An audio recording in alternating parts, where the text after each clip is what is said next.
There's something about myths that make them alluring.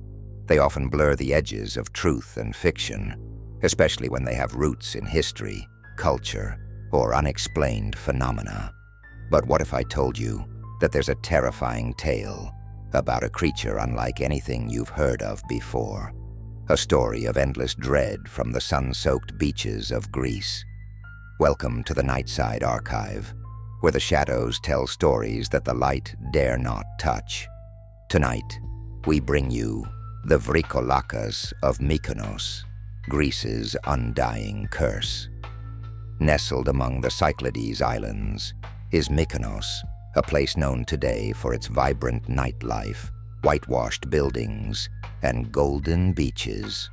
However, centuries before it was a Mediterranean paradise, Mykonos was home to a chilling legend, a restless spirit called the Vrykolakas. Unlike the vampires you know from pop culture, the Vrykolakas is a creature of its own. It is an undead being that walks the earth, driven not by hunger for blood, but something even more insidious.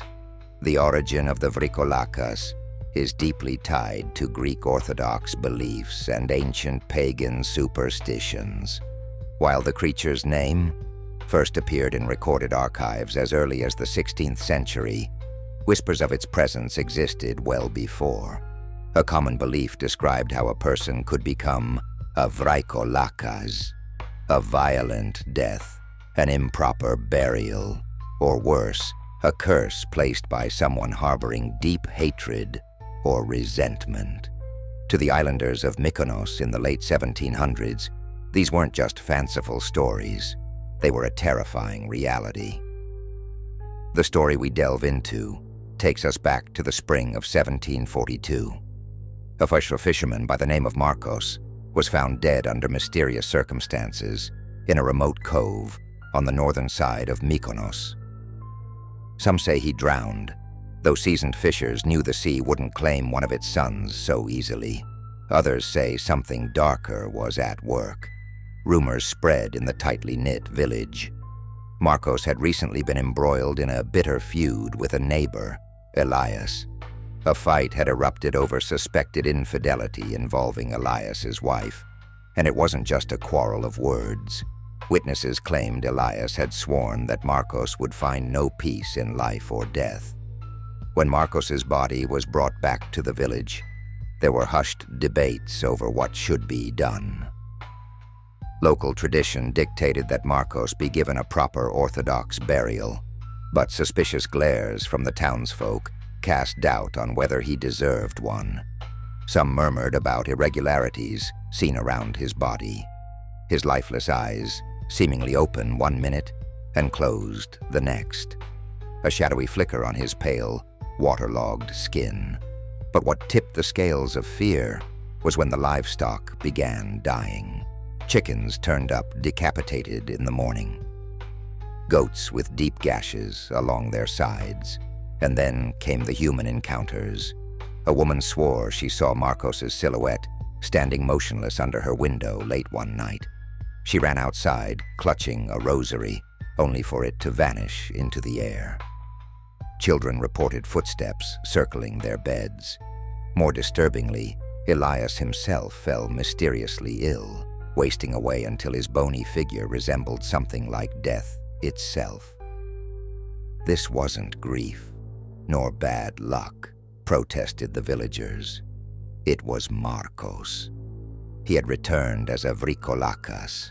The mere suspicion was enough to spark panic. The island elders decided to exhume Marcos's body, following protocols laid down for dealing with the undead. When they unearthed his coffin, their screams echoed through the hillside. Marcos's body lay untouched by decay, as lifelike as the day it washed ashore. Fear seized them, and a decision was made. Traditional beliefs held that the only way to destroy a potential Vrykolakas was to exorcise the spirit, or, more extreme measures, burn the body. The villagers chose the latter. The air filled with a rancid odor, flames consuming more than flesh.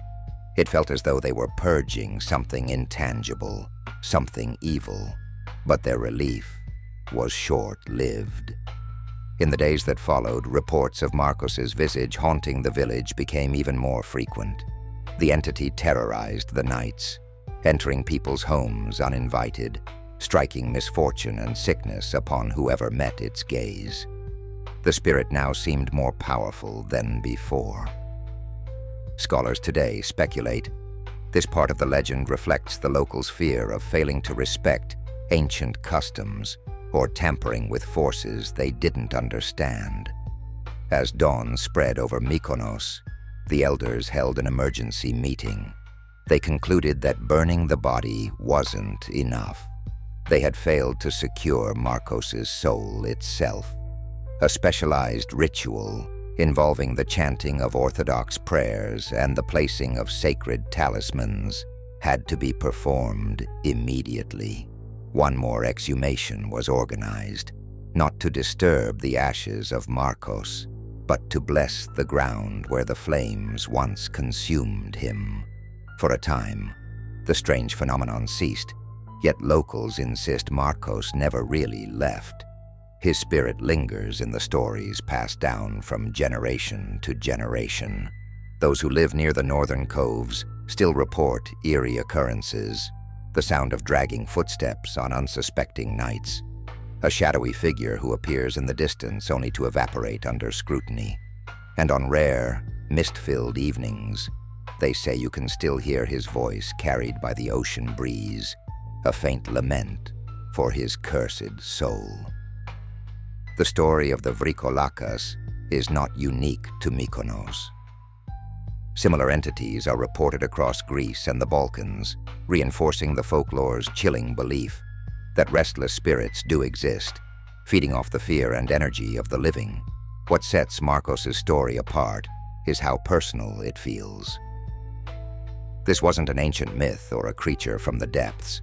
It was a neighbor, a familiar fae-turned horror. Through years of retelling, the story has become etched into the fabric of Mykonos folklore. Tourists may seldom hear about it amidst chatter of beaches and tavernas, but for the older generations, it serves as a grim reminder of what may occur when rituals and respect are forgotten. So next time you find yourself on the pristine shores of Mykonos, take a moment to consider its darker history. For beneath the glimmer of luxury and leisure lies a tale of vengeance, curses, and the undying stalk of the Vrykolakas. This was today's chilling tale from the Nightside Archive. If you find yourself fascinated by the eerie and the unknown, hit that subscribe button and join us again for more stories where history and horror intertwine. Until next time, stay curious, because the past has more secrets than you think.